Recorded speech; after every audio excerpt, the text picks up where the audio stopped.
नमस्कार, खरी खरी में आपका स्वागत है। मैं हूं मृगेंद्र सिंह। आज हम सबसे बड़ी खबर आपको देने जा रहे हैं कि 15 अगस्त से पहले यानी अगले 1.5 माह में मध्य प्रदेश के 5 लाख कर्मचारियों को पदोन्नति मिलेगी। इसके साथ ही लंबे समय से पदोन्नति की प्रतीक्षा कर रहे कर्मचारियों के पदोन्नति का रास्ता पूरी तरह से साफ हो गया है। हालांकि सपाक्स कुछ कर्मचारी संगठन इसका विरोध जरूर कर रहे हैं, लेकिन मुझे लगता है कि अगर आप पूरा पढ़ें, जो 22 पेज का प्रेजेंटेशन आज उप सचिव सामान्य प्रशासन अजय कटेसरिया ने दिया है, जिसमें सभी 55 विभागों के प्रमुख सचिव और विभागाध्यक्ष मौजूद थे, उसमें उन्होंने पूरी तरह से साफ कर दिया है कि जो 10 सचिवों की समिति ने लंबी मशक्क़त के बाद और सुप्रीम कोर्ट के निर्देशों का पालन करते हुए जो पदोन्नति के नियम बनाया है, उससे किसी भी वर्ग को नुकसान नहीं होगा। हर वर्ग के अच्छाई के लिए प्रयास किया गया कि कोई वर्ग नाराज़ ना हो और सबको समय के अनुसार पदोन्नति मिले। अब आज जो बैठक हुई मुख्य सचिव अनुराग जैन की अध्यक्षता में, उनमें सब चीज़ें बताई गई, किस तरह प्रमोशन होगा, क्या होगा। साथ ही मुख्य सचिव ने सभी प्रमुख सचिवों को निर्देश दिए हैं कि इस बात की कोशिश की जाए कि 1 महीने के अंदर पदोन्नति हो जाए और एक बैठक जरूर हो जाए और लोगों को पदोन्नति मिल जाए। अगर मान लीजिए 1 महीने की बात करें तो आज 26 जून है, तो 26 जुलाई मान लीजिए, इसीलिए मैंने 15 अगस्त कहा है कि 15 अगस्त तक 5 लाख कर्मचारियों की पदोन्नति होगी। और उसके साथ ही जो बहुत लंबे समय से मध्य प्रदेश में के जो बेरोजगार युवा पदोन्नति की प्रतीक्षा कर रहे हैं, उनके भी रास्ते खुलेंगे और लगभग 2 लाख सरकारी पदों पर युवाओं की भर्ती की जाएगी। आज जो बैठक हुई उसमें किस तरह से बताया गया, हम आपको बताते हैं कि पदोन्नति का जो इस बार रास्ता बनाया गया है, तो सबसे बड़ी बात ये हुई है कि रोस्टर समाप्त कर दिया गया है। यानी पद जो होंगे तो रोस्टर उसमें लागू नहीं होगा। इससे अनुसूचित जाति जनजाति वर्ग के लोगों को नुकसान हो सकता है। अब आपको नुकसान कैसे होगा, मैं ये आपको बताता हूँ। इसका नुकसान ऐसे हो गया है कि अगर मान लीजिए आपके पास कोई 10 पद खाली हैं, तो 10 पद अगर आपके खाली हैं तो 10 × 2 + 4 मतलब 24 अधिकारियों कर्मचारियों के नाम आएंगे। उसमें 24 में अगर SC ST नहीं आते हैं तो उनको पदोन्नति नहीं मिलेगी। पहले जो नियम था, पहले नियम क्या था कि अगर 24 में नहीं, अगर 40 में भी आ रहे हैं नीचे, चाहे भले सीमा हो कि कर्मचारियों को पदोन्नति के लिए कम से कम 7 साल की सेवा काल या 5 साल की सेवा काल होनी चाहिए, लेकिन अगर आरक्षित वर्ग के कर्मचारी नहीं मिल रहे हैं, तो पता चला कि जिनको 8 साल 10 साल में पदोन्नति मिलनी चाहिए, उनको 3-3 साल में पदोन्नति मिल गई। साथ ही जो पद SC ST के भरे हुए हैं और अगर DPC होती है और सामान्य वर्ग के पदों का होता है, तो सामान्य वर्गों के पदों के विरुद्ध उनको पदोन्नति नहीं दी जाएगी। मतलब जो 36% पदोन्नति की बात कही गई है, तो 36% ही रहेगी। अगर 36% में पद भरे हुए हैं तो ऐसी स्थिति में पदोन्नति नहीं मिलेगी। इसमें एक जो अनुसूचित जाति वर्ग को बड़ा नुकसान होगा, वो वहाँ जहाँ की 3 या 4 पद हैं। अगर कोई 3 या 4 पद हैं तो जो नियम ये कहता है कि अगर 4 पद हैं, 2 सामान्य होंगे, 1 ST होगा। ST होगा तो चूँकि ST का रिजर्वेशन ज़्यादा है, तो ST अगर 3 पद है, थोड़ी देर की मान लीजिए तो एक उनके लिए आपके 20% है। तो अगर 3 पद हैं तो मतलब 60, 20 या 60, तो उस पर क्या होगा कि 1 पद ST को चला जाएगा। SC के लिए मात्र 16% आरक्षण है, तो अगर 3 पद हैं तो 0.48 आएगा, 48। तो ऐसी स्थिति में क्योंकि अगर 50 से कम है तो वो भी वहाँ पर SC वर्ग को नहीं मिल पाएगा।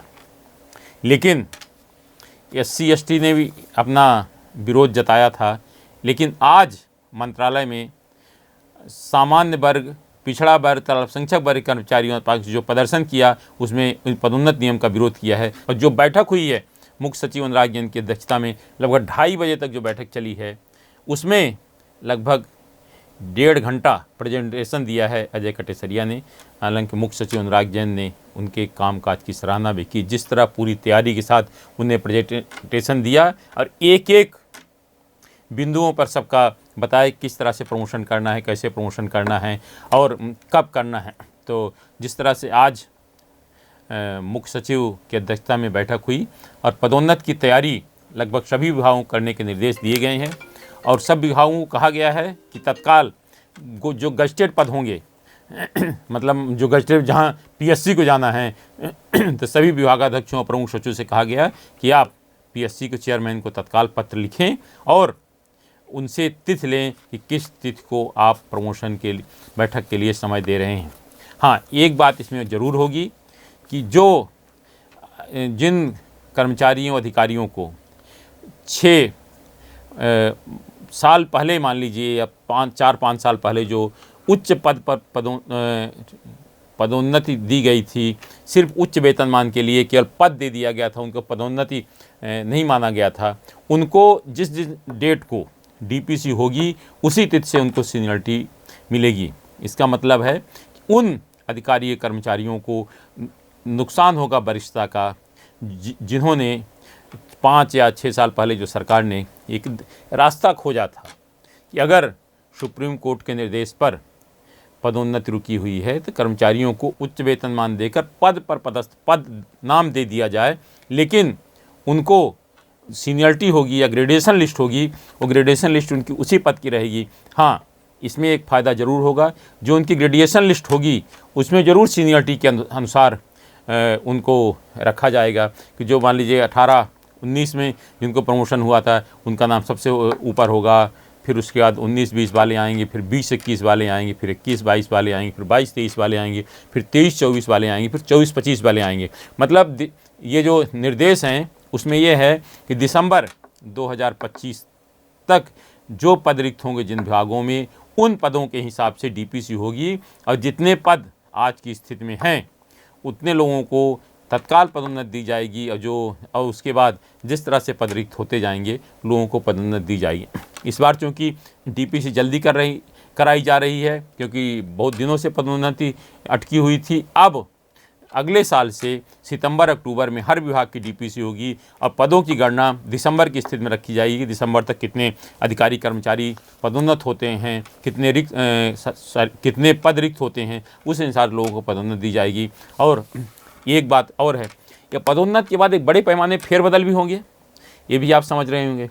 अब फेरबदल कैसे होंगे, इस बार ध्यान रखा जाएगा कि फेरबदल में अब ये कोई ज़रूरी नहीं कि जो अधिकारी कर्मचारी जहां पदस्थ हों उसको प्रमोशन मिल जाए, लेकिन सरकार का यह प्रयास रहेगा कि अधिकारी कर्मचारियों को परेशानी कम हो और जो जहां पदस्थ हैं अगर पद रिक्त हैं तो उनको वहीं पदोन्नति दे दी जाए।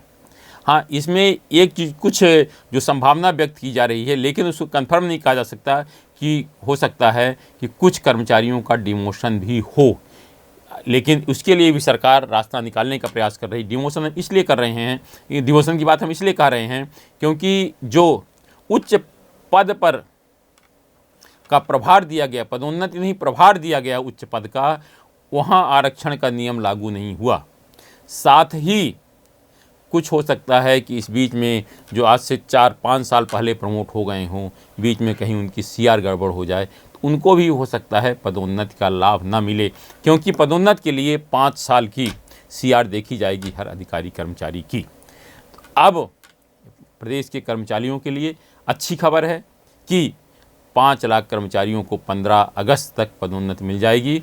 और मुझे लगता है मुख्य सचिव अनुराग जैन ने जिस तरह से आज अधिकारी कर्मचारियों को निर्देश दिए हैं, उससे मुझे लगता है कि प्रमोशन जल्द से जल्द अधिकारी कर्मचारियों को मिलेगा, क्योंकि मुख्य सचिव ने ये भी कहा है कि उस समय समय पर इसकी समीक्षा भी करेंगे और सभी प्रमुख सचिवों और विभागाध्यक्ष को निर्देशित किया है कि आप खुद इस बात का ध्यान रखें कि जल्द से जल्द अधिकारियों कर्मचारियों को पदोन्नति हो जाए। और ये भी कहा है कि अगर कहीं आवश्यकता है पीएससी वगैरह में समय नहीं हुए तो वो खुद भी मुख्य सचिव ही स्वयं पीएससी के चेयरमैन या उनसे बात करेंगे। अब आप देखिए कितना जल्दी अधिकारी कर्मचारियों को पदोन्नति मिलती है। आज सिर्फ इतना ही। इस तरह की खबरों से जुड़े रहने के लिए हमारे चैनल पब्लिक वाणी को आप सब्सक्राइब करिए, और अगर आपके पास भी कोई ऐसी खबर है तो हमें ज़रूर बताइए, क्योंकि हमारा नाम है पब्लिक वाणी। हम आपकी आवाज़ सरकार तक पहुंचाएंगे। इस कार्यक्रम के प्रायोजक हैं इंटरनेशनल पब्लिक स्कूल भोपाल। इस कार्यक्रम के प्रायोजक हैं ओपन बुक्स एंड लेवरोज एक्सीलेंस इन एजुकेशन।